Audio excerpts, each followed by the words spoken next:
Alright,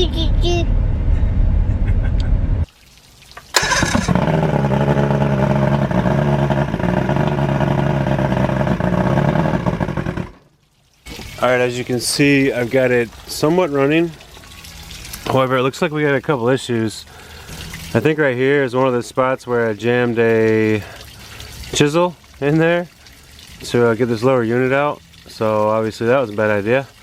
I'm gonna have to seal that up so the lower unit stops leaking. I might be able to hit this part out a little bit this way, and then maybe get a file and file this, and then I'm thinking some sort of sealer like a silicone. It doesn't seem to be producing any water out of here, so that's definitely not a good sign. I am almost certain that I installed my impeller and water pump perfectly though.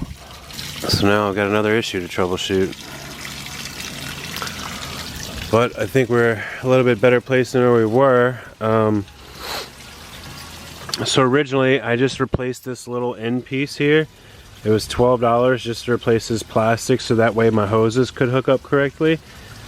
However, there was still an issue with it starting. It only wanted to start with ether, and now you can hear it's actually starting just under its own power, hooked up in the gasoline. So that's definitely a good step in the right direction. But like I said, I've got to get this thing, the water flowing through this engine, or it's going to burn it all up. Alright, so we've traded our rabbit ears for a giant bucket of water. We're going to see if this gives us any different results.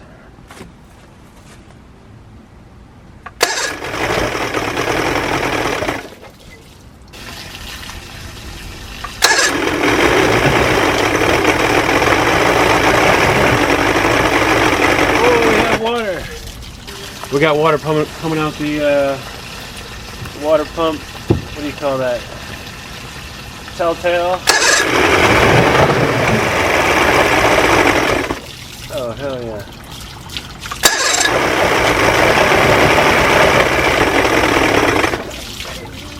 Yeah, boy. Alright, I got the oil really rich right now because I just wanted to lubricate everything, because everybody was telling me I was doing so bad with that ether.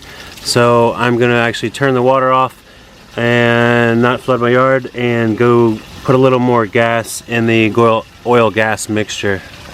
Alright guys, so I'm pretty excited about this. Of course it's not running like it should. However, this does mean that I installed the water pump correctly. It does mean that this engine can be a running engine. It does mean that replacing what is this, fuel pump primer solenoid was the last issue that I was having, keeping this thing from getting fuel. So that was good to know, because it would still, the old one would still click, and it sounded like it was working, but it was not. So after the click, you can kind of hear like a little suck sound. So this one's actually working properly. Now we just got to figure out why it's not running smoothly. I'm not sure, other than the fact that the compression's not great. So now, after I've tried to start this thing 100 times, I'm going to go ahead and check the compression and see if it's still where it was. Before, one of the cylinders had 100, one had 103, one had 115. I'm really hoping that after moving those pistons and cylinders a little more, that maybe they're all closer to 115 or 125. We're going to see. Keep y'all updated. Alright, so the last that y'all saw of this 140 horsepower Evinrude, it was running pretty rough. I re-cleaned these carburetors. So the first time I did this, I did not clean all the jets properly. So I had my brother and his friend help me out a little bit more, and get the carbs cleaned up a little bit better and more thoroughly. I also remixed some gas and made sure my gas is only 50-to-1 and not as much oil as I had earlier. And hopefully this will be the first time this thing really starts and runs. So I'm just gonna set y'all down and let y'all see how this goes.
All right, as you can see, not great results. Even after I hit the throttle almost all the way down and got it to run for about 30 seconds, the motor should be warmed up. When I try and put it back to idle, it just slowly dies and kills. And then I'll crank it again, and it seems like it cranks right up. So the little solenoid, primer solenoid's doing its job. But then as soon as you know, some of that gas runs out, it seems that it slowly dies again, so I'm really not sure why it won't idle. All right, so today I'm gonna get working on this transom. It's actually a very solid transom. However, it's got some, right here, there's a major crack. We're gonna peel this back, and I don't believe too much water got in there. It looks like it's more recent than anything. But the main thing is, everywhere these people drilled a hole, they just put a stainless steel screw through it. So I took out screws from all over this thing. This was like a transducer, it looks like, down here. There are some still stainless screws in here, but they are filling a hole and they're stainless, so I think I'm just gonna side grind them smooth. I'm gonna end up roughing this whole surface, putting an entire probably 2 layers of fiberglass patch over it. We're gonna smooth that out and paint it and then gel coat that. That's the plan anyway. So we're gonna start side grinding and sanding on this thing and try and get it cleaned back up. So I'm gonna zoom out just a little bit to see the before. All right, I took off the fuel separator, and there's gonna be some serious cracks up in here. So I think I'm gonna get the body filler with fiberglass in it and put that in these major areas here. Then I'll just use the other type of body filler that I bought for this hood here in areas where it's more cosmetic and not such a serious issue, like something like this. The plan for this is I'm gonna put as much epoxy up in here as I can, and then I'm gonna clamp this together. You can see it moves a little bit just with my finger, but I think if I put a clamp on that, that's gonna stick that real good. And then this is all gonna get wrapped with 2 to 3 layers of fiberglass. So it's gonna be super sturdy and water resistant when I'm finished with it. But that's just the plan for this little crack right here. I've mixed up some epoxy resin and covered this here crack, and it looks like it's sealed up nicely. I think what I'm going to try and do is put a small sheet of matte fiber over this, put a little patch on it with more epoxy resin before I remove these clamps. I was even toying with the idea of possibly screwing a screw right through here to make sure that this stays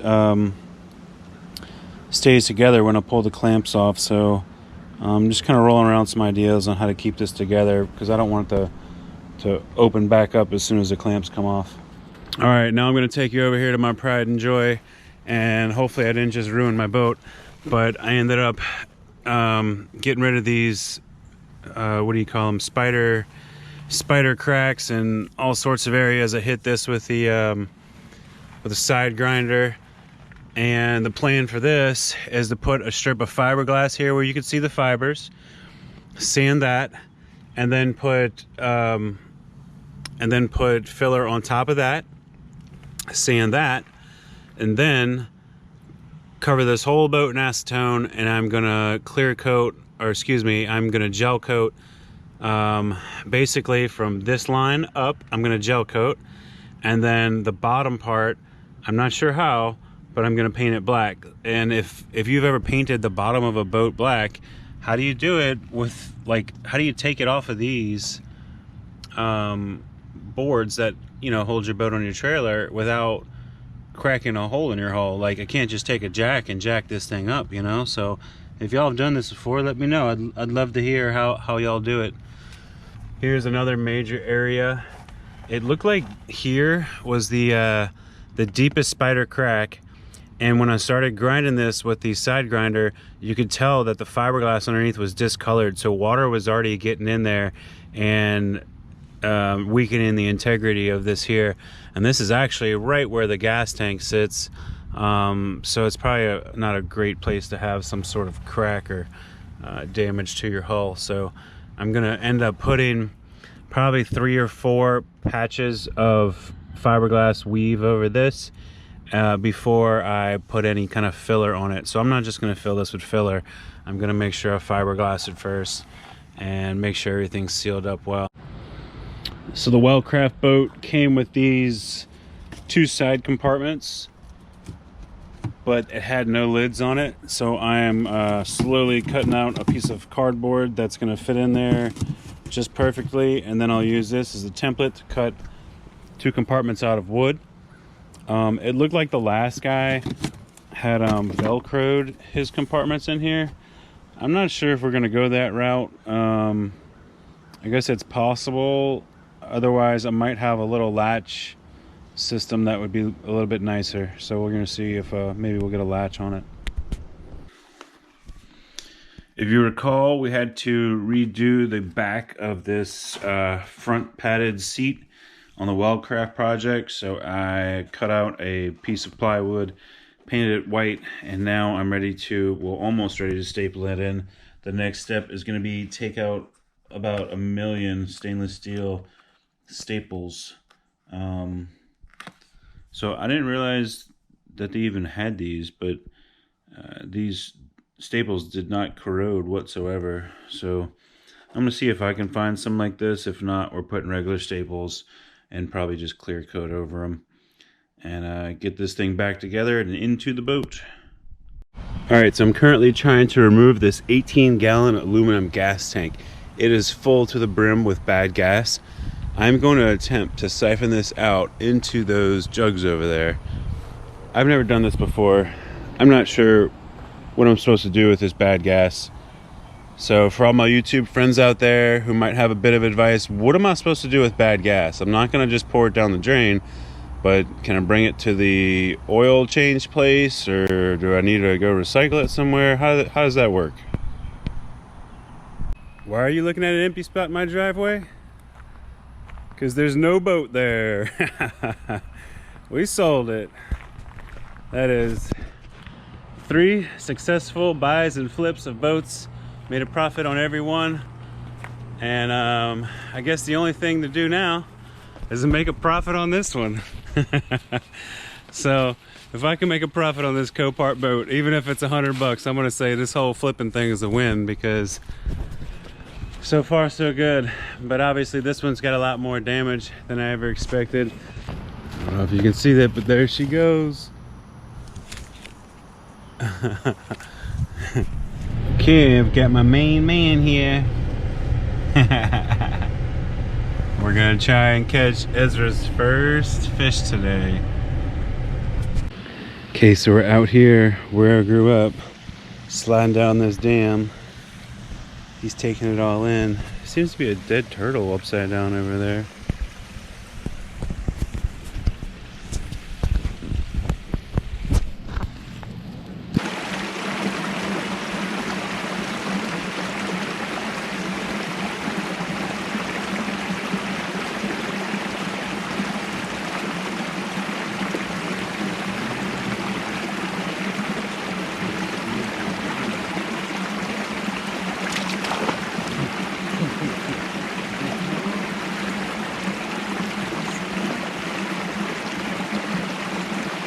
That was pretty cool. He looked pretty healthy when he ran off.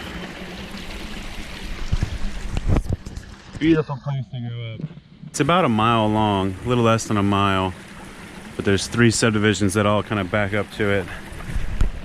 Got some really good bass fishing in it. I actually caught an 8-pound bass. I think a buddy of mine caught a 9-pound bass. So good fishing in here. So we didn't get our first fish yet, but we'll be back. We did get to save a turtle, so that was kind of cool. But we'll come back and fish another day.